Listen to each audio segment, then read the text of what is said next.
ਹਾਲਾਤ ਵੇਖੇ ਸਾਰੇ ਕੱਪੜੇ ਹੁੰਦੇ ਖੂਨੋ ਖੂਨ ਹੋਏ ਸੀ। ਬਹੁਤ ਬੁਰੀ ਹਾਲਤ 'ਚ ਹੁੰਦੇ, ਕੱਪੜੇ ਖਰਾਬ ਹੋਏ, ਇੰਨੀ ਖੂਨੋ ਖੂਨ ਤੇ ਹਾਲੋ ਬਿਹਾਲ ਹੋਈ ਸੀ ਬੱਚੀ ਦਾ। ਬਹੁਤ ਬੁਰੇ ਹਾਲਾਤ ਸੀ, ਇੰਨੀ ਤਬੀਅਤ ਉਹਦੀ ਖਰਾਬ ਸੀ ਕਿ ਸਾਰੀ ਚਾਰਪਾਈ ਵੀ ਖਰਾਬ ਹੋਈ, ਜ਼ਮੀਨ ਤੇ ਵੀ ਖੂਨ ਪਿਆ ਹੁੰਦਾ, ਕੱਪੜੇ ਵੀ ਖੂਨੋ ਖੂਨ ਹੋਏ ਸਾਰੇ।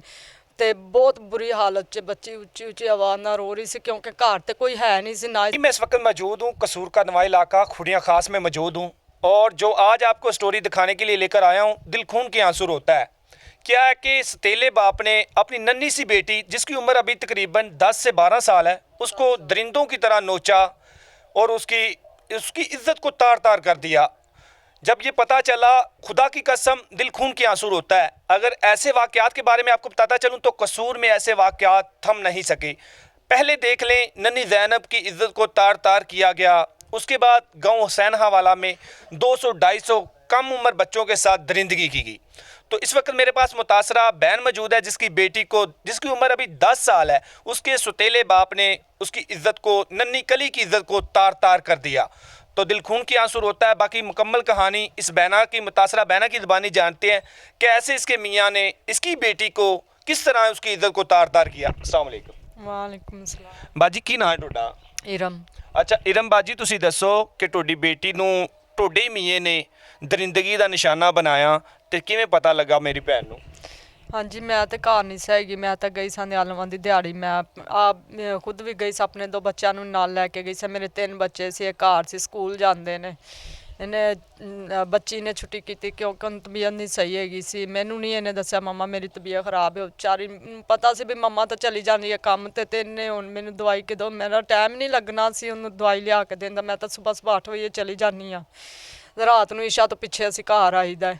ਅੱਛਾ ਮੇਰੀ ਭੈਣ, ਤੁਸੀਂ ਇਹ ਦੱਸੋ, ਤੁਸੀਂ ਚਲੇ ਗਏ ਮਿਹਨਤ ਮਜ਼ਦੂਰੀ ਕਰਨ ਵਾਸਤੇ, ਆਪਣੇ ਬੱਚਿਆਂ ਦਾ ਪੇਟ ਪਾਲਣ ਵਾਸਤੇ, ਉਹਨਾਂ ਦਾ ਰੋਜ਼ਗਾਰ ਕਮਾਉਣ ਵਾਸਤੇ ਚਲੇ ਗਏ ਤੇ ਜਿਹੜਾ ਉਹਨਾਂ ਦਾ ਸੁਤੇਲਾ ਬਾਪ ਸੀ ਉਹ ਘਰ ਸੀ? नहीं, घर नहीं सी हैगा, पहले काम ते चला गया सी।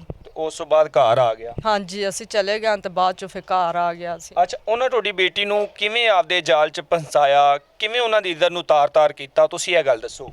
मेरी बेटी घर कली हैगी सी, दोनों बहन भाई जेड़े सी ना उन्होंने इन्हें स्कूल भेज दिता। अपनी गई सी, आप छुट्टी की, सुन तबीयत नहीं सही हैगी सी। पहले भी कहती मम्मा मेरा सिर नूं दर्द जिवें खरे बुखार भी, मैनूं तां दस्सिया नहीं उन्हें तबीयत खराब होई सी। तो आप लेट गई रजाई दे विच ते किते कुंडी लाई सी। उन्दा पापा आया, दरवाज़ा खोलिया सी तो उन्हें पुछया भी भैन भरा कित्थे दे, तो उन्हें कहा स्कूल गए ने। तो उन्हें तू नहीं गई? कहती मेरी तबीयत नहीं सही हैगी, मैं घर हाँ, मैं छुट्टी की है।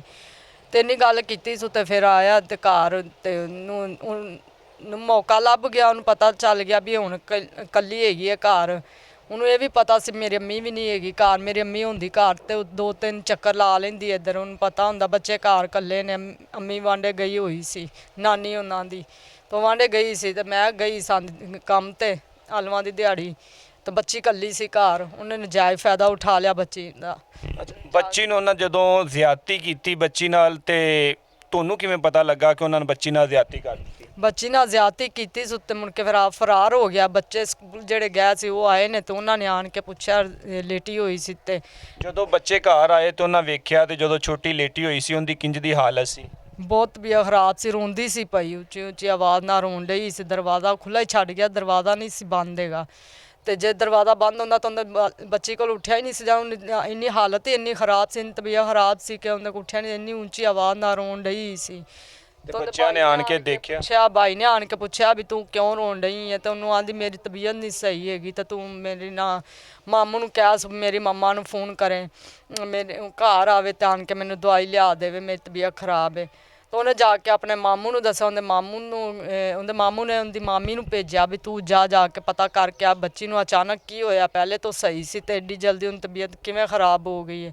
उनकी मामी उवें ही उस बच्चे नाल ही वापस आ गई है। आन के उन्हें वेख्या बच्ची दे हालात बहुत खराब सी, बहुत बुरी हालत विच पई होई सी बच्ची। उनकी मामी नूं किवें पता चलिया कि इहदे नाल ज्यादती होई है? उन्हां तां वैसे कहा कि जी इहदी तबीयत नहीं ठीक, बीमार ने। ते मामी जदों आई तो उन्हां नूं किवें पता चल गया कि जी बच्ची नाल ज्यादती होई है? मामी आई है, मामी ने आन के जदों दे हालात वेखे सारे कपड़े उनके खूनो खून होए सी। बहुत बुरी हालत च उनके कपड़े खराब होए, इन्नी खूनो खून ते हालो बेहाल होई सी बच्ची दा। बहुत बुरे हालात सी, इन्नी तबीयत उनकी खराब सी कि सारी चारपाई भी खराब हुई, जमीन ते भी खून पिया उनके, कपड़े भी खूनो खून होए सारे। ਤੇ ਬਹੁਤ ਬੁਰੀ ਹਾਲਤ 'ਚ ਬੱਚੀ ਉੱਚੀ ਉੱਚੀ ਆਵਾਜ਼ ਨਾਲ ਰੋ ਰਹੀ ਸੀ, ਕਿਉਂਕਿ ਘਰ ਤੇ ਕੋਈ ਹੈ ਨਹੀਂ ਸੀ, ਨਾ ਹੀ ਸਾਡੇ ਆਂਢ ਗੁਆਂਢ ਕੋਈ ਹਮਸਾਏ ਹੈ ਵੀ ਜਿਹੜਾ ਆਵਾਜ਼ ਸੁਣ ਕੇ ਤੇ ਆ ਜਾਣ, ਹਮਸਾਏ ਦੂਰ ਨੇ। ਤੇ ਉਹ ਇਕੱਲੀ ਹੈਗੀ ਸੀ ਘਰ ਬੱਚੀ, ਤੋਂ ਫਿਰ ਭਾਈ ਨੇ ਉਹਦੇ ਨੇ ਜਾ ਕੇ ਮਾਮੀ ਨੂੰ ਦੱਸਿਆ, ਮਾਮੀ ਆਈ, ਫਿਰ ਉਹਨੇ ਆਣ ਕੇ ਵੇਖਿਆ ਤਾਂ ਉਹਦੇ ਤਾਂ ਬਰਦਾਸ਼ਤ ਤੋਂ ਬਾਹਰ ਹੋ ਗਿਆ ਵੇਖ ਕੇ, ਤਾਂ ਉਹਨੇ ਜਾ ਕੇ ਆਪਣੀ ਦੂਸਰੀ ਇਹਦੀ ਮਾਮੀ ਨੂੰ ਭੇਜਿਆ। ਉਹਨੇ ਕਿਹਾ ਮੇਰੇ ਕੋਲੋਂ ਨਹੀਂ ਦੇਖਿਆ ਜਾਂਦਾ ਪਿਆ, ਘਰ ਜਾ ਕੇ ਰੋ ਕੇ ਤਾਂ ਆਪਣੇ ਭਾਈ ਨੂੰ ਦੱਸਦੀ ਵੀ ਤੁਸੀਂ ਹੁਣ ਉਹਨੂੰ ਭੇਜੋ, ਮੇਰੇ ਕੋਲ ਨਹੀਂ ਜਾਇਆ ਜਾਂਦਾ। ਉਹਦੀ ਫਿਰ ਵੱਡੀ ਮਾਮੀ ਆਈ ਹੈ। ਜਦੋਂ ਦੀ ਮਾਮੀ ਆਈ ਸੀ ਤੇ ਬੱਚੀ ਨੂੰ ਉਹਨੂੰ ਦੱਸਿਆ ਕਿ ਮੇਰੇ ਪਿਓ ਨੇ ਮੇਰੇ ਨਾਲ, ਉਹਨਾਂ ਪੁੱਛਿਆ ਕਿ ਤੁਹਾਡੀ ਆ ਕਿੰਨੇ ਹਾਲਤ ਕੀਤੀ ਆ, ਕਿਵੇਂ ਕੱਪੜੇ ਖਰਾਬ ਹੋਏ, ਸਾਰੇ ਮਾਮਲਾਤ ਬਾਰੇ, ਤੇ ਫਿਰ ਛੋਟੀ ਨੇ ਦੀ ਮਾਮੀ ਨੂੰ ਦੱਸ ਦਿੱਤਾ ਕਿ ਮੇਰੇ ਨਾਲ ਇਹ ਮੇਰੇ ਵਾਲਿਦ ਨੇ ਕੀਤਾ। ਹਾਂਜੀ, ਫਿਰ ਬੱਚੀ ਨੇ ਦੱਸਿਆ ਆਪਣੀ ਮਾਮੀ ਨੂੰ ਸਾਰੇ ਹਾਲਾਤ। ਫਿਰ ਤੇ ਉਹਨੇ ਫਿਰ ਉਹਦੇ ਕੱਪੜੇ ਬਦਲ ਕੇ ਉਹਦਾ ਮਾਮੂ ਵੀ ਨਾਲ ਆਇਆ, ਫਿਰ ਉਹ ਚੁੱਕ ਕੇ ਆਪਣੇ ਘਰ ਲੈ ਗਿਆ। ਫਿਰ ਉਹਨਾਂ ਨੇ ਜਾ ਕੇ ਸਾਨੂੰ ਦੱਸਿਆ, ਫੋਨ ਕੀਤਾ। ਜ਼ਹਿਰੀ ਗੱਲ, ਅਸੀਂ ਤੇ ਘਰ ਨਹੀਂ ਹੈਗੇ। ਜਦੋਂ ਤੁਹਾਨੂੰ ਮੇਰੀ ਭੈਣ ਫੋਨ ਗਿਆ ਤੇ ਭਰਾਵਾਂ ਨੇ ਕਿਹਾ ਕਿ ਤੇਰੀ ਬੇਟੀ ਦੇ ਨਾਲ ਤੇਰੇ ਸੁਤੇਲੇ ਮੀਏ ਨੇ ਇਹ ਦਰਿੰਦਗੀ ਕੀਤੀ, ਤੇ ਤੁਹਾਡੇ ਤੇ ਕੀ ਗੁਜ਼ਰੀ ਹੋਈ? ਨਹੀਂ, ਬੱਚਿਆਂ ਨੂੰ ਭਾਈ ਨੇ ਇੰਜ ਨਹੀਂ ਕਿਹਾ ਸੀ, ਉਹਨੇ ਕਿਹਾ ਸੀ ਵੀ ਤੂੰ ਘਰ ਆ। ਮੈਨੂੰ ਮੇਰੇ ਭਾਈ ਨੇ ਕਿਹਾ ਵੀ ਤੁਸੀਂ ਕਿੰਨੀ ਕੁ ਦੇਰ ਹੈਗੀ ਕੰਮ 'ਚ, ਅਸੀਂ ਸਾਨੂੰ ਤਾਂ ਛੁੱਟੀ ਹੋਣ ਵਾਲੀ, ਹੁਣ ਅਸੀਂ ਆਉਣ ਲੱਗੇ ਹਾਂ ਘਰ। ਤੇ ਮੇਰੇ ਭਾਈ ਨੇ ਕਿਹਾ ਵੀ ਜਲਦੀ ਆਓ ਘਰ, ਇਹ ਵੀ ਘਰ ਮਸਲਾ ਬਣ ਗਿਆ। ਬਸ ਉਹਨਾਂ ਨੇ ਇੰਨੀ ਗੱਲ ਦੱਸੀ। ਇਹ ਨਹੀਂ ਦੱਸਿਆ ਕਿ ਉਹਦੇ ਮੀਏ ਨੇ ਦਰਿੰਦਗੀ ਕੀਤੀ? ਨਹੀਂ, ਇਹ ਨਹੀਂ ਦੱਸਿਆ ਵੀ ਕੀ ਹੋਇਆ। ਮੈਂ ਪੁੱਛਦੀ ਰਹੀ ਹਾਂ ਤਾਂ ਭਾਈ ਨੇ ਗੱਲ ਨਹੀਂ ਦੱਸੀ। ਉਹਨੇ ਕਿਹਾ ਘਰ ਆਓਗੇ ਤੇ ਫਿਰ ਤੁਹਾਨੂੰ ਦੱਸਾਂਗੇ। ਅੱਛਾ, ਜਦੋਂ ਤੁਸੀਂ ਘਰ ਆਏ, ਤੁਸੀਂ ਆਪਣੀ ਬੇਟੀ ਨੂੰ ਵੇਖਿਆ ਤੇ ਕੀ ਗੁਜ਼ਰਿਆ ਤੁਹਾਡੇ ਤੇ ਘਰ ਆਉਂਦਿਆਂ ਨਾ ਮੈਂ ਆਪਣੀ ਬੇਟੀ ਨੂੰ ਦੇਖ ਕੇ ਤੇ ਮੇਰੇ ਤੇ ਹੋਸ਼ ਹੀ ਉੱਡ ਗਿਆ, ਮੇਰੇ ਤਾਂ ਪੈਰਾਂ ਥੱਲੋਂ ਜ਼ਮੀਨ ਹੀ ਨਿਕਲ ਗਈ। ਮੈਂ ਤਾਂ ਇੰਝ ਹੋ ਗਈ ਜਿਵੇਂ ਮਰਨ ਵਾਲੀ ਹੁੰਦੀ ਹੈ। ਮੇਰੇ ਬਹੁਤ ਬੁਰੇ ਹਾਲਾਤ ਹੋ ਗਏ ਮੇਰੇ, ਉਹਨੂੰ ਆਪਣੀ ਬੱਚੀ ਨੂੰ ਵੇਖਦਿਆਂ ਨਾਲ। ਮੈਂ ਉਸ ਤੋਂ ਬਾਅਦ ਮੇਰੀ ਭੈਣ, ਤੁਸੀਂ ਪੁਲਿਸ ਕੋਲ ਨਹੀਂ ਗਏ ਜਾਂ ਕਾਲ ਨਹੀਂ ਕੀਤੀ? ਅਸੀਂ 15 ਤੇ ਕਾਲ ਕੀਤੀ। ਫਿਰ ਮੇਰੇ ਭਾਈਆਂ ਨੇ, ਮੇਰੀ ਅੰਮੀ ਵੀ ਆ ਗਈ, ਮੈਂ ਵੀ ਚਲੀ ਗਈ। ਫਿਰ ਸਾਰੇ ਮਹੱਲੇ ਵਾਲੇ ਵੀ ਇਕੱਠੇ ਹੋ ਗਏ। ਫਿਰ ਅਸੀਂ ਸਾਰਿਆਂ ਨੇ ਮਸ਼ਵਰਾ ਕਰਕੇ ਫਿਰ ਅਸੀਂ 15 ਤੇ ਕਾਲ ਕੀਤੀ ਹੈ। ਫਿਰ ਪੁਲਿਸ ਵਾਲੇ ਆਏ ਨੇ, ਉਹਨਾਂ ਨੇ ਆਣ ਕੇ ਦੋ ਟੀਮਾਂ ਆਈਆਂ ਨੇ, ਪੁਲਿਸ ਵਾਲੇ ਵੀ ਆਏ ਸੀ ਤੇ ਇੱਕ ਹੋਰ ਟੀਮ ਆਈ ਸੀ। ਛੋਟੀ ਦਾ ਮੈਡੀਕਲ ਕਰਵਾ ਲਿਆ ਜਾਂ ਨਹੀਂ ਕਰਵਾਇਆ? ਨਹੀਂ ਕਰਵਾ ਲਿਆ ਸੀ ਉਸੇ ਰਾਤ। ਮੈਡੀਕਲ 'ਚ ਸਾਬਤ ਹੋ ਗਿਆ ਕਿ ਜ਼ਿਆਦਤੀ ਕੀਤੀ ਗਈ ਹੈ? ਬਿਲਕੁਲ ਸਾਬਤ ਹੋ ਗਿਆ। ਤੇ ਹੁਣ ਤੱਕ ਪੁਲਿਸ ਨੇ ਤੁਹਾਡੇ ਨਾਲ ਕੀ ਤਾਮਨ ਕੀਤਾ? ਉਹ ਜਿਹਨੇ ਜ਼ਿਆਦਤੀ ਕੀਤੀ ਛੋਟੀ ਦੇ ਸਤੇਲੇ ਬਾਪ ਨੇ, ਹੁਣ ਤੱਕ ਪਕੜਿਆ ਗਿਆ ਜਾਂ ਅਜੇ ਤੱਕ ਨਹੀਂ ਪਕੜਿਆ ਗਿਆ? ਨਹੀਂ, ਅਜੇ ਨਹੀਂ ਪਕੜਿਆ ਗਿਆ। ਉਹ ਫਰਾਰ ਹੋਇਆ ਤੇ ਹੁਣ ਉਹਨੂੰ ਪਕੜਨ ਵਾਸਤੇ ਕੋਈ ਕੋਸ਼ਿਸ਼ ਕਰਨਗੇ, ਫਿਰ ਹੀ ਉਹਨੇ ਪਕੜਿਆ ਜਾ। ਅੱਛਾ ਮੇਰੀ ਭੈਣ, ਤੁਸੀਂ ਦੱਸੋ ਤੁਹਾਡੀ ਸ਼ਾਦੀ ਨੂੰ ਕਿੰਨੀ ਦੇਰ ਹੋ ਗਈ? ਇਸ ਤੇਲੇ ਦੇ ਬਾਪ ਨਾਲ ਤਾਂ ਮੇਰੇ 7 ਸਾਲ ਹੋ ਗਿਆ ਨਾ। 7 ਸਾਲਾਂ ਦੇ ਵਿੱਚ ਕਦੇ ਪਹਿਲੇ ਵੀ ਕੋਈ ਇਹਨੇ ਇੰਜ ਦੀ ਬਗੈਰਤੀ ਕੀਤੀ ਹੋਵੇ, ਇੰਜ ਦੀ ਘਟੀਆ ਕੋਈ ਹਰਕਤ ਕੀਤੀ ਹੋਵੇ, ਕਦੇ ਬੱਚਿਆਂ ਨਾਲ ਇੰਜ ਦਾ ਕੋਈ ਰਵੱਈਆ ਅਖਤਿਆਰ ਕੀਤਾ ਹੋਵੇ? ਰਵੱਈਆ ਤਾਂ ਉਹਦਾ ਪਹਿਲੇ ਬੱਚਿਆਂ ਨਾਲ ਬਹੁਤ ਖਰਾਬ ਸੀ, ਕਿਉਂਕਿ ਬੱਚਿਆਂ ਨੂੰ ਮਾਰਦਾ ਵੀ ਸੀ। ਬੱਚਿਆਂ ਦੀ ਮਾੜੀ ਜਿਹੀ ਕੋਈ ਗਲਤੀ ਹੁੰਦੀ ਸੀ ਨਾ, ਥੋੜੀ ਬਹੁਤੀ ਜਿਹੜੀ ਵੀ ਗਲਤੀ ਹੁੰਦੀ ਸੀ ਬੜੀ ਨੋਟ ਕਰਦਾ ਹੁੰਦਾ ਸੀ। ਥੋੜੀ ਜਿਹੀ ਵੀ ਕੋਈ ਗਲਤੀ ਹੁੰਦੀ ਬੱਚਿਆਂ ਨੂੰ ਕੁੱਟਣ ਲੱਗ ਪੈਂਦਾ, ਮਾਰਦਾ। ਵੈਸੇ ਤਾਂ ਵਾਲਿदैन ਆਪਣੇ ਔਲਾਦ ਵਾਸਤੇ, ਉਹਨਾਂ ਨੂੰ ਸਮਝਾਉਣ ਵਾਸਤੇ ਮਾਰ ਕੁੱਟ ਤਾਂ ਹਰ ਇੱਕ ਵਾਲਿदैन ਨੇ, ਲੇਕਿਨ ਇੰਜ ਦੀ ਕੋਈ ਘਟੀਆ ਹਰਕਤ ਕੀਤੀ ਹੋਵੇ? ਤੇ ਘਟੀਆ ਹਰਕਤ ਇੱਕ ਵਾਰੀ ਐਵੇਂ ਬਸ ਥੋੜੀ ਜਿਹੀ ਹਲਕੀ ਜਿਹੀ, ਮੇਰੀ ਵੱਡੀ ਬੱਚੀ ਸੀ ਤਾਂ ਉਹਨੂੰ ਸੁੱਤੀ ਪਈ ਨੂੰ ਇੱਕ ਵਾਰੀ ਬਿਠਾਇਆ ਸੁੱਤੇ, ਉਹਨੇ ਫਿਰ ਉਸੇ ਵੇਲੇ ਸਾਨੂੰ ਦੱਸ ਦਿੱਤਾ, ਕਿਉਂਕਿ ਉਹ ਵੱਡੀ ਸੀ, ਸਮਝਦਾਰ ਸੀ। ਉਹਨੇ ਤਾਂ ਸਾਨੂੰ ਦੱਸਤਾ ਤੇ ਅਸੀਂ ਫਿਰ ਉਦੋਂ ਬੜਾ ਵੀ ਉਹਦੀ ਬੇਇੱਜ਼ਤੀ ਕੀਤੀ ਸਾਰਾ। ਉਹ ਮੰਨ ਗਿਆ ਸੀ ਕਿ ਮੈਂ ਇਹਨੂੰ ਉਠਾਇਆ ਜਾਂ ਨਹੀਂ ਮੰਨਿਆ ਸੀ ਉਦੋਂ?